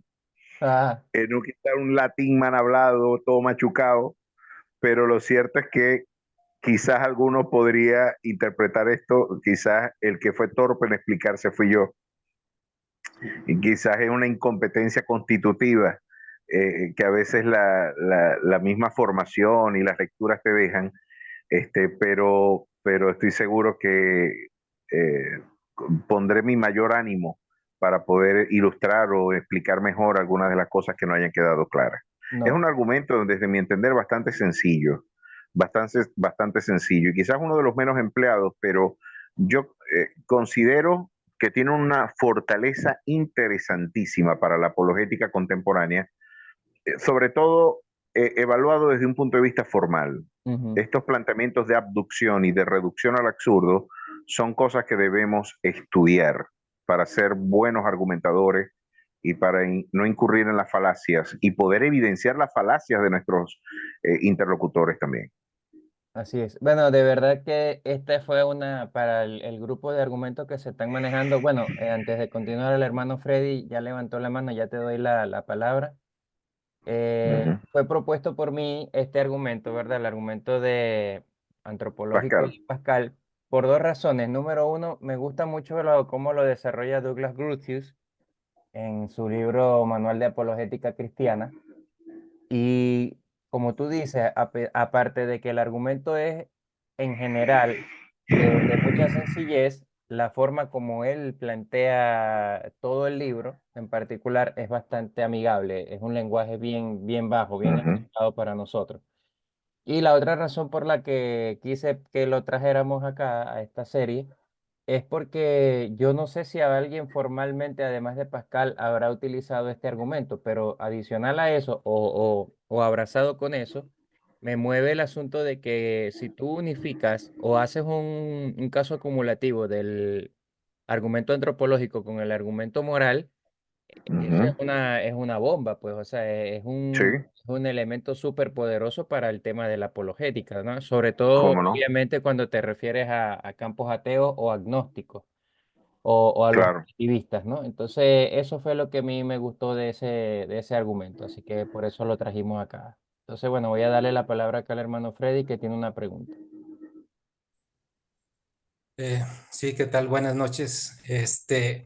Tengo un poco oleado el asunto, con esta dualidad del hombre Uh -huh. y yo me estaba preguntando si desde tu entendimiento, Jorge, Uh -huh. el problema del hombre para aceptar a Dios es porque irremediablemente tiene que ocurrir, como se dice, que Jesús, el autor y consumador de nuestra fe, venga a activar esta cosa que Calvino llamaba sensus divinitatis y que a Uh -huh. través de esta percepción de lo divino podemos ya acceder realmente a Dios o Claro. traemos ya la semilla ahí y es una semilla como si estuviera dormida sin crecer. ¿Cómo sería este asunto? Tengo un poco de lío en Excelente. esto. podía intuir que esta iba a ser una de las preguntas fundamentales de este encuentro. Para un buen calvinista esto iba a ser un problema, sobre todo la apología de una presunta benignidad constitutiva del hombre, ya que las tesis antropológicas reformadas apelan, en este caso, por la radicalidad de la perdición y la pecaminosidad constitutiva del hombre. Es evidente que como fórmula teológica, cuando estamos hablando en vocabulario calvinista, estamos planteando desde clave soteriológica hasta qué punto la bondad humana puede brindar justicia ante Dios. Pues bíblicamente ninguna. Bíblicamente nuestra justicia es como trapo de inmundicia ante la presencia de Dios. Pero el argumento pascaliano podríamos rastrearlo no solamente en el dualismo antropológico paulino, que fue lo que estuvo presente en el capítulo 7 del libro de Romanos, sino también en la ley escrita en el corazón del hombre, que de alguna manera nos describe Pablo en el capítulo 2 de su epístola a los Romanos. Hay elementos que el Señor, una ley escrita, una ley natural, dirían luego los juristas medievales y los teóricos del derecho medieval, esa ley natural que de alguna manera forma parte como un elemento constitutivo de la racionalidad humana, es evidente que viene de Dios. Dios viene de Dios. No hay nada en nuestra corrupta constitución que pueda alcanzar ese deseo a la divinidad. Lo que nos está dejando Pascal no es un argumento para justificar una posible evidencia de justificación en las obras, a pesar de que él era católico. A pesar de que él era católico y siendo católico podemos rastrear quizás que no le venía para nada mal en su perspectivas janseísticas y en sus interpretaciones, a pesar de que impugnó al jesuismo en algunos momentos, a los jesuitas de alguna forma, en algunos de sus planteamientos. No creo que esté Pascal en esta visión antropológica brindando una apología de una posible autonomía moral del hombre para consagrar o para poder encontrar algún atisbo de justificación en su propia conducta, en su propia constitución metafísica. No, no creo que esté soteriológicamente llegando a esas conclusiones. Lo que nos está diciendo es que de alguna manera el hombre puede dar un destello de una condición caída. Hay una creación evidente en la constitución del hombre. El hombre fue creado por Dios y tenemos todavía las ruinas de esa imagen del creador. Santiago nos decía de que el hombre con sus labios alaba a Dios y luego maldice y es homicida del hombre que tiene también la imagen de Dios. De alguna manera, a pesar de que el incrédulo y el hombre en su radical perdición y pecaminosidad está condenado indefectiblemente al juicio eterno, si no hay el concurso de esa gracia divina, podemos también concluir de que tampoco podemos negar, y creo que tampoco es la idea de Calvino negarlo, de que hay indicios, de que hay la evidencia de que hay una imagen del Creador como elemento constitutivo de la dignidad humana. Esos atisbos, esos elementos que se pueden rastrear todavía como un registro de su caída, una imagen sin duda deformada, pero que está presente en la constitución del hombre, no podemos negarla, hace del hombre un sujeto que a pesar en su condición natural, aún en su condición natural, puede tener algunos destellos de esplendor cultural, de esplendor social, pueden tener algunos, los paganos, como Aristóteles, llegaron a conclusiones de la existencia de Dios al margen de la revelación divina, por ejemplo. ¿Cómo puede un hombre llegar a esa conclusión? Pablo lo dice en Romanos, porque el hombre es inexcusable, porque su eterno poder y deidad se hacen claramente visible por medio de las cosas hechas. Y Pablo dice, de modo que el hombre no tiene excusa. Es decir, es una conclusión racional y la razón bien enderezada podría llegar a la conclusión, a la admisión de la existencia metafísica del Creador. Ahora, ese conocimiento intelectual y esa realidad no bastan para la salvación. La antropología de Pascal lo que viene es a resumir esas enormes contradicciones que están batallando en el corazón del hombre y que sin duda, sin el concurso de la gracia divina, se le haría imposible poder de alguna forma encontrarse plenamente con su creador. Esas son conclusiones que posteriormente él demuestra. No está negando de alguna manera que esa dualidad niegue del todo la radical perdición del hombre. Ojalá que haya podido responder tu inquietud, hermano Freddy. Sí, muchas gracias. Perfecto. Vamos entonces con el hermano Israel. Adelante, hermano.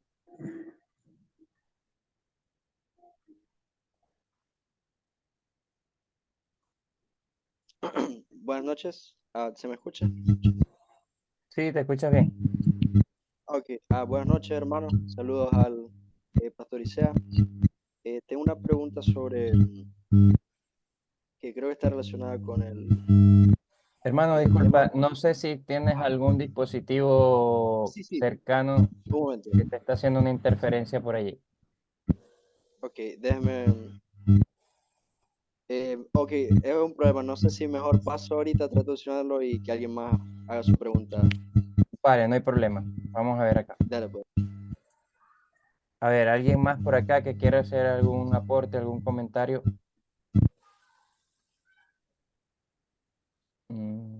O alguna pregunta, pero yo sigo escuchando el mismo ruido. Caramba. Ahí sí, ahí ya.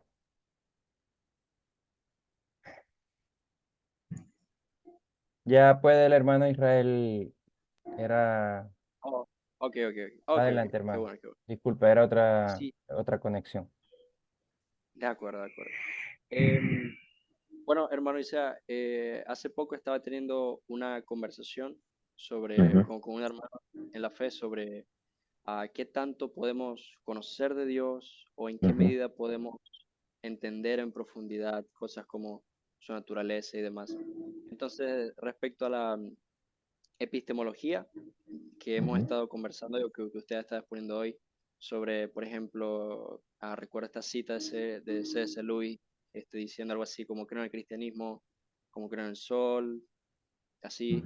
Entonces, sí, yo le decía, por ejemplo, a mi amigo, que yo creo que se pueden creer o que se puede creer de forma racional, en, por ejemplo, no sé si llamarlo teorías teológicas o mm, sí, o formulaciones teológicas de algunas doctrinas como la Trinidad, por ejemplo. Pero que, por ejemplo, cuando yo me imagino eso en mi cabeza, me imagino en mi mente Dios siendo un solo Dios, pero tres personas es algo que no me puedo imaginar. Entonces, respecto a eso, ¿qué piensa usted acerca de los límites? ¿En dónde están nuestros límites acerca de nuestro conocimiento acerca de Dios? Esa es más o menos la pregunta. Sí, extraordinaria pregunta y creo que es parte pues, de la búsqueda de cualquier pensador cristiano. ¿Cuáles son los límites, posibilidades, naturalezas del conocimiento humano y particularmente del conocimiento de Dios? Como buen pensador y como buen creyente, más bien reformado, yo creo que Dios viene de Dios. Es decir, no existe tal cosa como la idea de que yo puedo construir socialmente la idea de Dios o que es mi racionalidad, en este caso la facultad que puede elevarse a ese tipo de comprensión plena, de manera autónoma, quiero decir, de manera autónoma, al margen de la revelación divina, poder consagrar las verdades que están presentes en la revelación especial. Dios viene de Dios. De Dios no revelarse, el hombre nunca hubiera conocido la complejidad de su naturaleza. Y creo que esto es un apotegma fundamental de Pascal. Lo que Pascal le está diciendo al hombre natural es que no puede entenderse a sí mismo al margen de la revelación.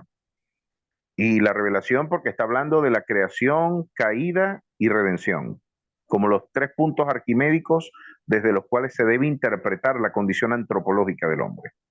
Entonces, está anticipando, a pesar de que es un católico, puedo ver algunas motivaciones muy claras de nuestra concepción epistemológica, de nuestra concepción, tiene una profunda sospecha por la racionalidad autónoma, Y de hecho, sin caer en el fideísmo, podemos ver en Blas Pascal algunos destellos cuando él hablaba de que hay verdades del corazón que el entendimiento no comprende, una frase célebre y de muchísima divulgación de Pascal.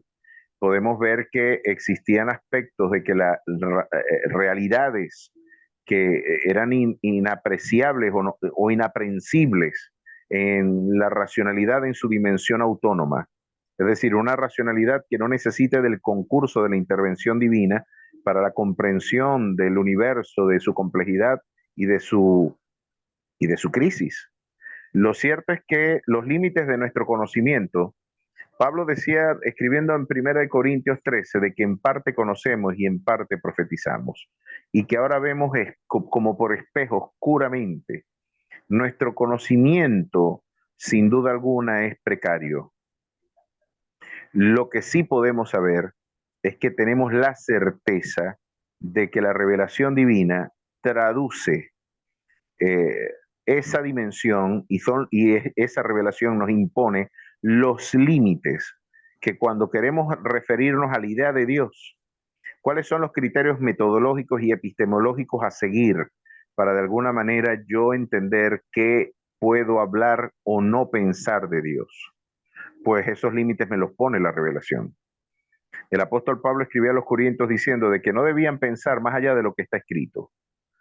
Ese texto aislado se puede leer de muchas formas, pero el apóstol Pablo nos sugería que si alguno iba más allá de las palabras consagradas en ese libro y de la doctrina consagrada en la saludable doctrina de la salvación, el tipo está envanecido, no sabe nada y delira acerca de cuestiones que no ha visto ni entiende. Es decir, el delirio, la especulación le viene muy mal, como una forma delirante a la investigación teológica. Los límites del conocimiento teológico, por lo menos cuando queremos hacer referencia a la naturaleza, posibilidades y alcances del conocimiento teológico, podemos ver que tenemos la evidencia de una revelación natural en la creación, no podemos negar. Creo que fue una gran deficiencia del pensamiento reformado haberse divorciado del todo del pensamiento de la teología natural, porque tenemos evidencias en Romanos 1 de que el argumento cosmológico articulado por Aristóteles y después por Tomás de Aquino fue plenamente articulado por Pablo en el capítulo 1, verso 19 en adelante de Romanos. El hombre natural es inexcusable porque su eterno poder y deidad se hacen claramente visibles por medio de las cosas hechas. En otras palabras, los cielos cuentan la gloria de Dios y el firmamento anuncia la obra de sus manos. Pero cuando queremos conocer a Dios en su dimensión preceptiva, los aspectos de su voluntad en su dimensión preceptiva y normativa, los límites del conocimiento teológico están estrictamente relacionados a la revelación especial. Dios viene de Dios.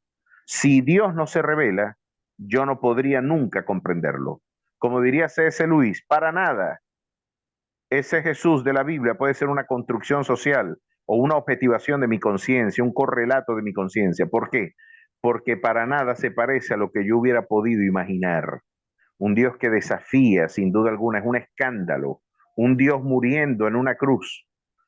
En todas las religiones, ese Dios demanda sacrificios y ahora vas a poner a Dios como objeto de sacrificio para demandar su propia justicia. Parece un argumento absolutamente inverosímil. Es escandaloso a la racionalidad en su dimensión intuitiva y autónoma. Si Dios no se revela, sería el equivalente a que un hombre le esté hablando a una hormiga. Necesitábamos que de alguna manera la hormiga se pusiera en vocabulario de hormiga lo que el hombre estaba tratando de decirle. La hormiga no podría tener una comprensión plena de la complejidad humana, a de no ser que el hombre hable en vocabulario de hormiga. Pues eso fue exactamente lo que Dios hizo con nosotros. Puso su formidable y compleja naturaleza en vocabulario histórico para que pudiésemos nosotros comprender las inescrutables verdades de su naturaleza. Los límites de mi mundo, decía Ludwig Wittgenstein, son los límites de mi lenguaje. Pues los límites del conocimiento teológico son los límites de la palabra que Dios habló. Fuera de ella, nada.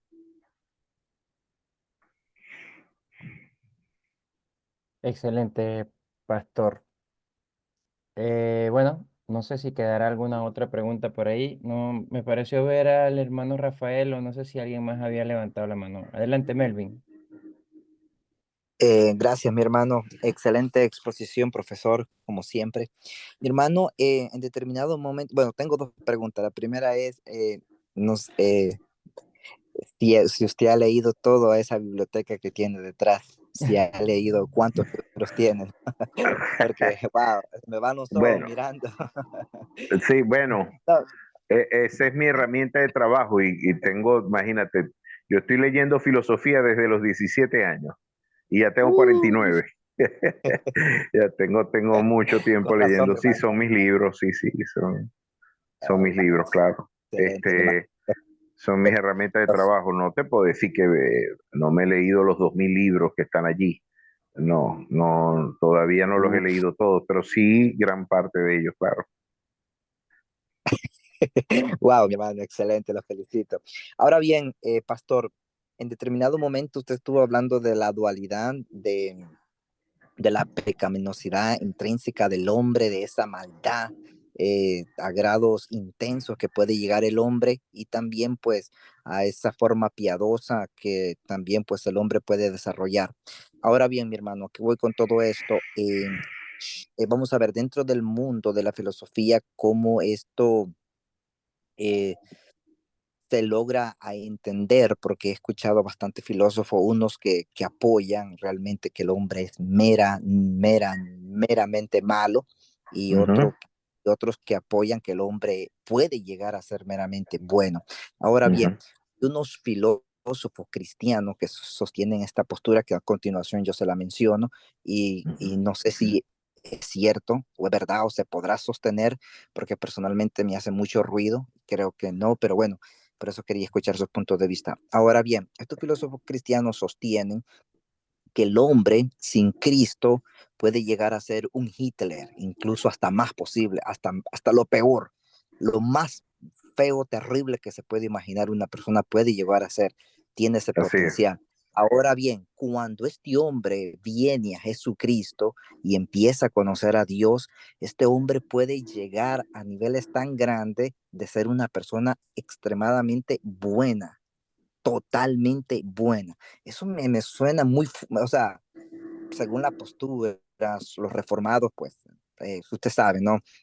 Sostienen de que el hombre aún caminando con Cristo siempre hay tendencia a hacer el mal. Claro. Ahora, mi hermano, mi pregunta sería, ¿cómo podríamos nosotros, digamos, asociar esto o qué dice la filosofía al respecto o cuál es su opinión dentro del ámbito ya cristiano y fuera del ámbito, bueno, en el ámbito secular, ¿no?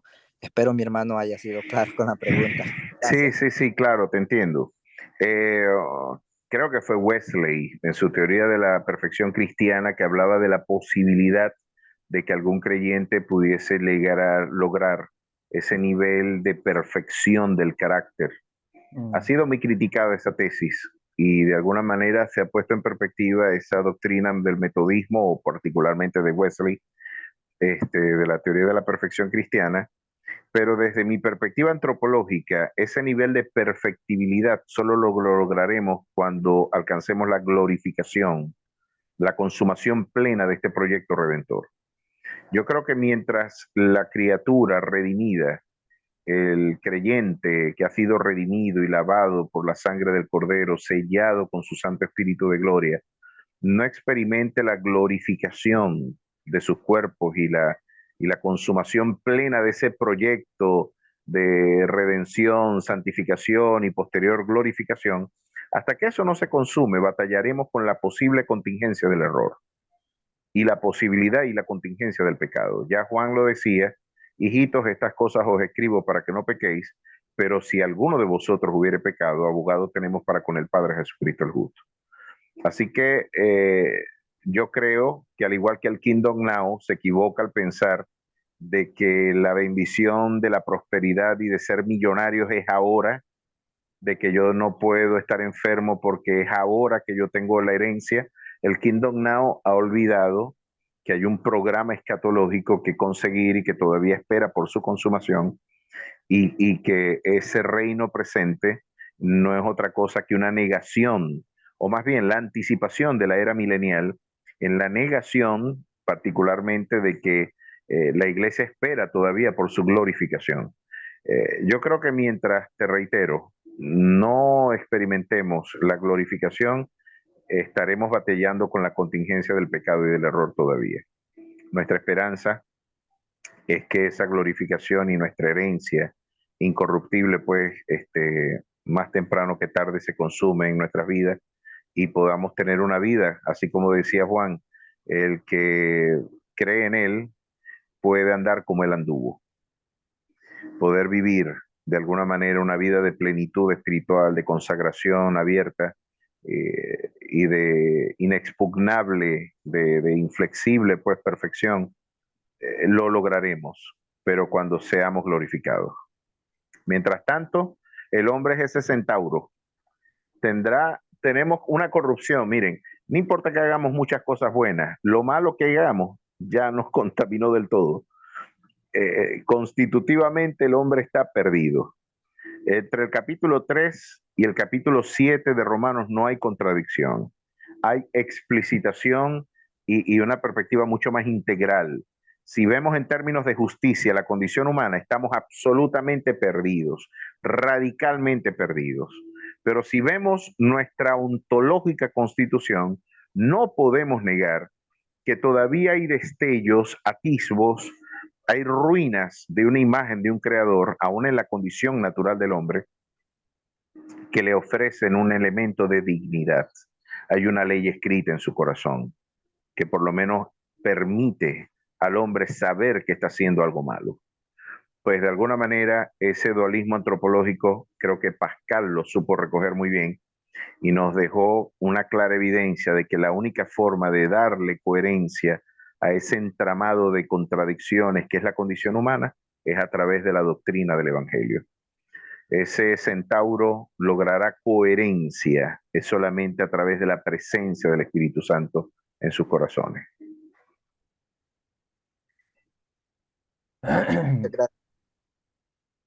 Espero que haya quedado aclarada la duda de Melvin. ¿Ibas a decir algo más, hermano? Mauricio, ¿vas a decir algo? No, solo darle gracias al profesor por la respuesta y bueno, es un tanto peligroso, pues ya que esto como que es parte del ser humano, digamos, tender o creer que puede llegar a un buen nivel, a un buen estándar siendo bueno, ¿no? Y bueno, gracias mi hermano por tu respuesta. Un abrazo, Melvin. Dios te bendiga, mi hermano. Fabricio, adelante. ¿Me escuchan? Sí, se Ahí te te escucha. escucho, Fabri. Hola, buenas noches, hermanos. Dios les bendiga a todos. Un gusto estar por acá. Amén. Tengo rato escuchando la clase de mi pastor Jorge. Pastor, me surgió una pregunta. Como lo comentó usted ahorita, ¿no? Dios es Dios. Se creó él mismo y sabemos que Dios es el Todopoderoso. ¿Cómo podemos, a la luz de las Escrituras, cómo es que él mismo nos dice o se muestra como una Trinidad? O sea, Dios, Hijo y Espíritu Santo. O sea, ¿cómo podemos o en qué momento en nuestra experiencia como cristianos se puede hacer alguna distinción entre sus tres personas? ¿Son tres personas en una o podemos verlo de las tres maneras como el único Dios?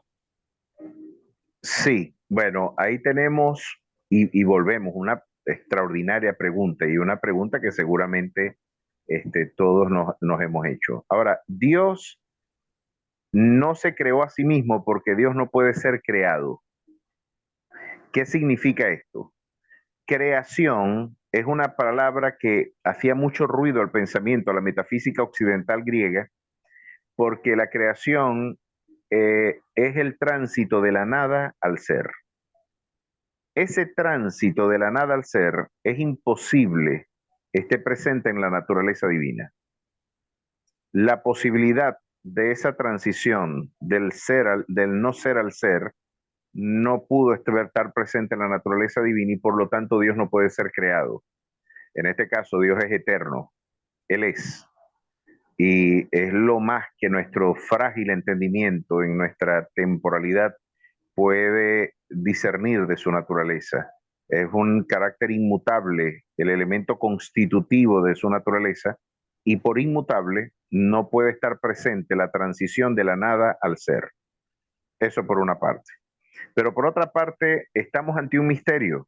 Y el mismo Agustín de Hipona, que fue uno de los que mucho reflexionó de esto, me acuerdo que uno de mis profesores de teología, mi misma pregunta a Fabri es uno de los hijos amados de nuestra casa y él está ahorita en Houston. Está distante de casa, pero siempre presente en nuestros corazones y en todo lo que emprendemos. Esa misma pregunta de Fabricio, yo se la hice a mis profesores en la escuela dominical. ¿Cómo puedo explicarme esto? ¿Y cómo echamos candela con esto? ¿Y cómo entendemos esto tan complejo? 3 en 1, 1 en 3, son 3 dioses en uno. Y, bueno, te voy a dar una respuesta que Agustín de Hipona dio y que del extraordinario pensador Agustín, de alguna manera podemos recoger. Él dice que en una ocasión estaba caminando por una playa y se consiguió un niño que estaba agarrando con un vasito agua de la playa y lo echaba en un huequito del otro lado de la orilla. A lo que él estaba y él meditando en el tema de cómo explicar la idea de que Dios es uno en diverso, cómo hacer esa, y ve que el niño corre y agarra un vasito de agua y lo tiraba en un huequito, agarraba un vasito y lo tiraba en un huequito, y le dice, mire, ¿tú qué estás haciendo? Y le dijo, no, yo voy a pasar el mar de allá para acá. El muchachito estaba tratando con el vasito, imagínate todo lo que estaba el esfuerzo, y vamos a pasar el mar de allá para acá. Y él se rió en la ingenuidad del niño. Pero él luego concluye, bueno, así de ingenuo soy yo tratando de entender la enorme complejidad de mi Dios, tratando de llevar la inmensidad inescrutable de su naturaleza a este estrecho huequito que es el entendimiento humano. Pues de alguna manera, la idea de la Trinidad, los teólogos debemos admitir y el pensamiento cristiano debe admitir, es un misterio. Y nosotros partimos de un punto evidente en términos exegéticos, porque bíblicamente Jesús es Dios, bíblicamente el Espíritu Santo es Dios y bíblicamente Dios Padre es Dios. Nos encontramos ante una evidencia exegética incontrovertible y podemos ver los verbos, podemos ver todas las construcciones gramaticales que brindan plena convicción de la evidencia incontrovertible de que ambos son Dios. Pero la fórmula de Tertuliano sigue siendo la mejor forma de responder a esta pregunta. Es un Dios en 3 personas. Es un Dios en 3 personas. Y cualquier esfuerzo por tratar de manera analógica de interpretar esa realidad nos mete en algunos problemas en la articulación de nuestro dogma. Porque si yo te digo de que yo soy padre, hijo y esposo de Andreina, no estoy haciendo una herejía.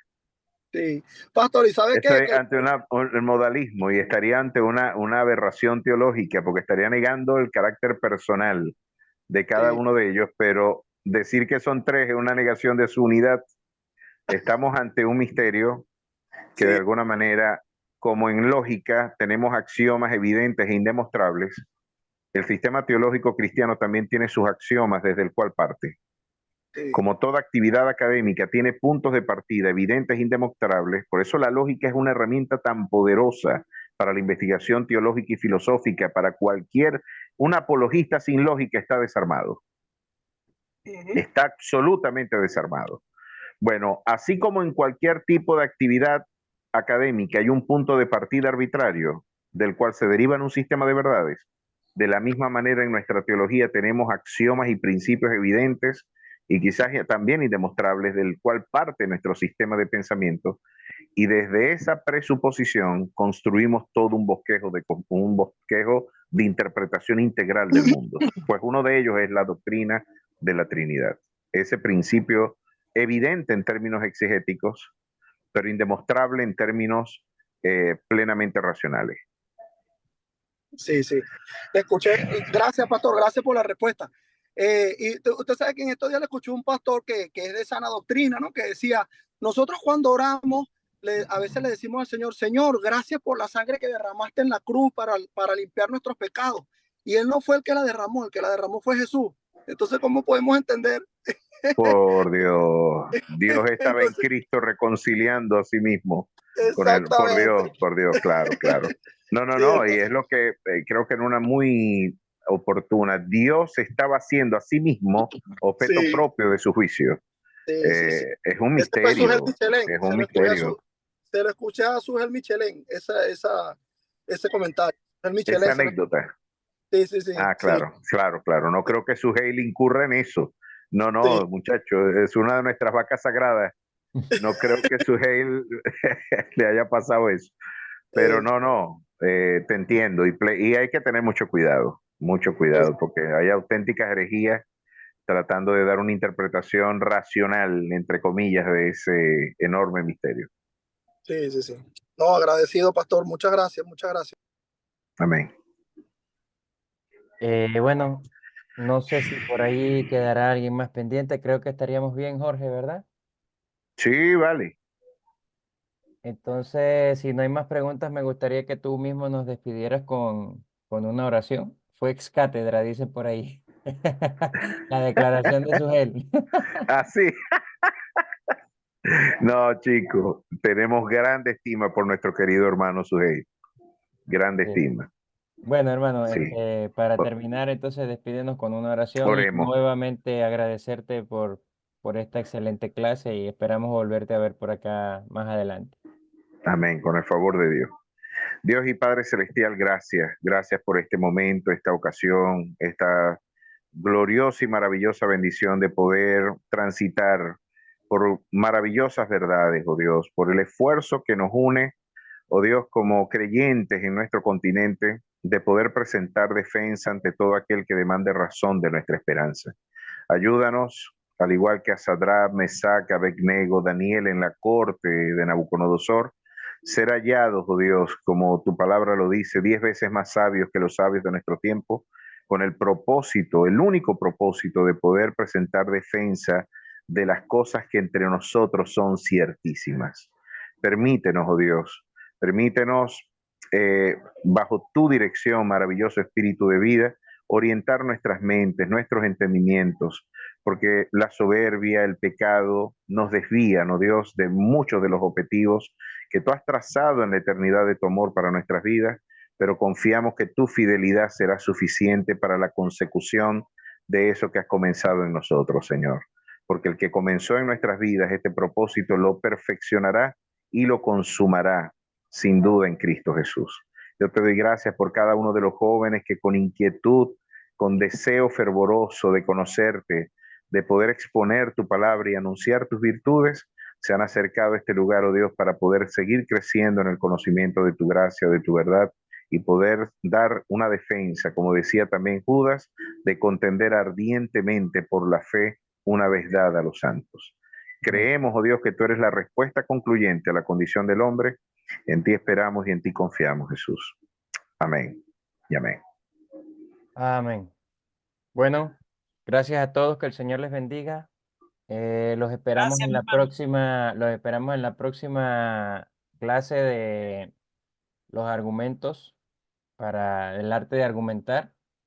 Y estén atentos por allí a nuestras redes sociales. Por supuesto, otra vez invitarles a que nos sigan. En el chat se escribieron las redes sociales también del Pastor Jorge, para los que todavía no lo siguen y no lo conocen, puedan estar por allí dándoles el apoyo.